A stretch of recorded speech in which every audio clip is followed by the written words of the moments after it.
All right, we have some positive news on the Damar Hamlin situation. It's been a roller coaster of 36 hours. This has been the biggest story in sports in a long, long time. For those of you that don't know, Bills' second-year safety, Damar Hamlin, suffered a cardiac arrest on the field during the first quarter of the Bills-Bengals Monday night game. He needed to be resuscitated on the field. CPR was performed for 9 minutes. It was absolutely insane scenes, one of the craziest things I've ever seen in my life in sports. But we're starting to get positive news and updates. Though nothing official from the hospital, it seems like signs are pointing in a good direction.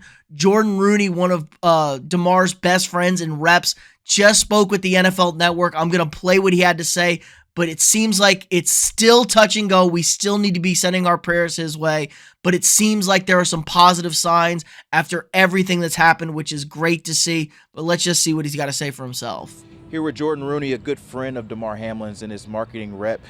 Can you give us indication of how Damar is doing medically at this time? Yeah, so Damar, right now things are moving in a positive direction. The doctors, what they were looking to see, I think they saw that. I can't speak specifically on it, but things are moving in the right direction. And I know you mentioned there was a lot of information out on how he's doing medically. Can you give us a little bit more indication on how the process going over the last 30 hours?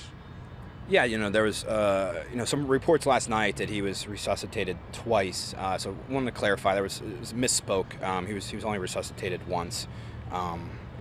Outside of that, things have just been moving in the right direction, but there's not clarity at this point in terms of how long things are going to be, how long it's going to take, where things are going to go. So for the family, it's just a matter of seeing more positive signs and hopefully keep building on that. Obviously, a lot of people are waiting for those updates minute by minute. And as you said, there's not a lot of clarity. Can you give us insight on what is clear at this point as far as the plan and timeline for his recovery? Yeah, I honestly don't know. I'm here to speak on behalf of the family, so any of the medical reports, things from doctors, things like that, I'm unable to speak on any of that stuff. And I'm aware there's been a lot of conversation about how people responded to the Bengals, in particular T. Higgins with the hit. Is there anything the family would like to say in response to that? Yeah, I think that Damar's parents were a little bit frustrated that T was receiving any sort of negative backlash. I mean, this was a regular football play. T has reached out. I mean, he's been supportive of Damar and his family. So the family doesn't want any negative backlash towards T at all. And you mentioned just the family, it's been an outpouring of support, whether it be the GoFundMe, whether it be people bringing elements there. Can you give us a little bit of insight on what the support has been like for you, for Damar, for family over the last 24 hours?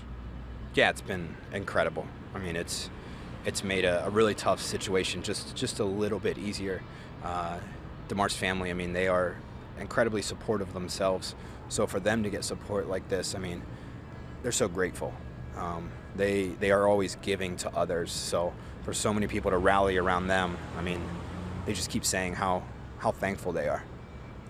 We thank you, Jordan. We wish you and Damar's family. Okay, so like you heard from him, positive updates. He's feeling positive. We're still not out of the woods yet, but that's a really, really good sign. After being put in a medical coma on Monday night following the whole situation, needing a ventilator for 100% of his breathing. It was reported yesterday that he was down to only 50% needing the ventilator for his breathing. His uncle, like he said, he needed to clarify he was not resuscitated twice. His uncle was just trying to get out information yesterday. The problem is the hospital's not releasing any official information, which I get. I totally get what's going on. So we're kind of having to pull from other sources here, and it's appreciated. I know everybody's caring and watching from it. It was just such an insane situation. But there's another positive coming out of this.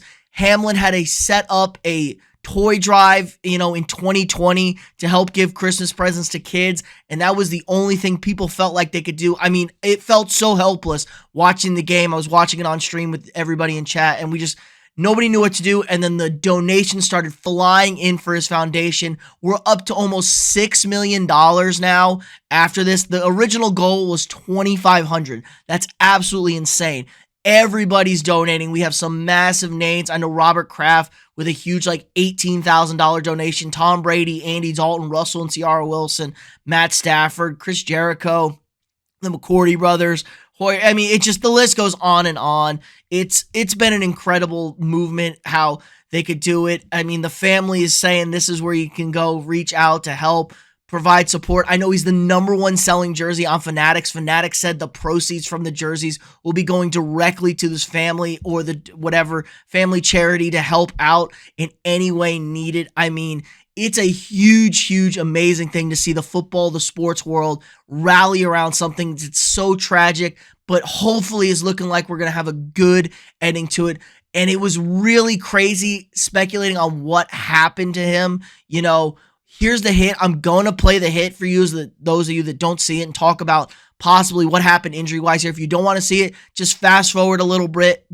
I'm going to play it now. Here's your trigger warning for you. So this was during the Monday night game.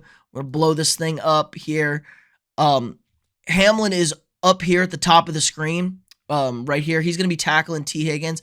And you see just that contact to the chest, and then he stands up, he adjusts his face mask, and then he just goes down, and everybody realizes something is wrong here. He takes that blow to the chest, just a normal football play we see 1,000 times, 100 times a game easily, and he just goes down. Luckily, thank God, people realized it. The training staffs were there. Everyone quickly reacted. So there's speculation what happened to him. And I know I'm going to butcher this. Commito cordis seems to be the thing. This is what came to my mind once I saw the hit to the chest. At first, when things happened, we were thinking, oh, was it a concussion? Was it a neck thing? Did he land weird? But this makes perfect sense. It's been a known thing in sports. A high impact blow to the chest at the absolute worst moment. And now some of you say, oh, that's not a high impact tackle. Look at that. It was a normal tackle play. It wasn't that big of a hit. It's like, dude, these are grown-ass men running full speed.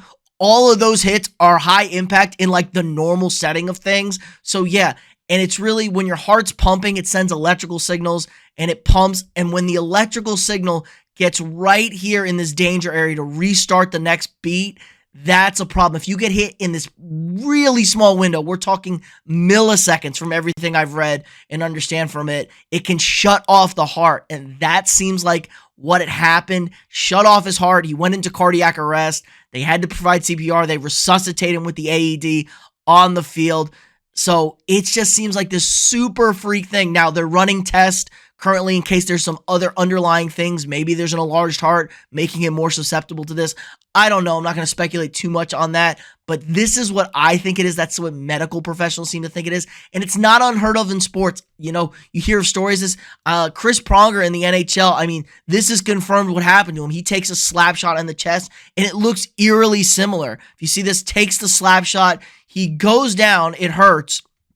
You know, he stands up and then he just goes down. It's very similar, and he's out, needed to be resuscitated.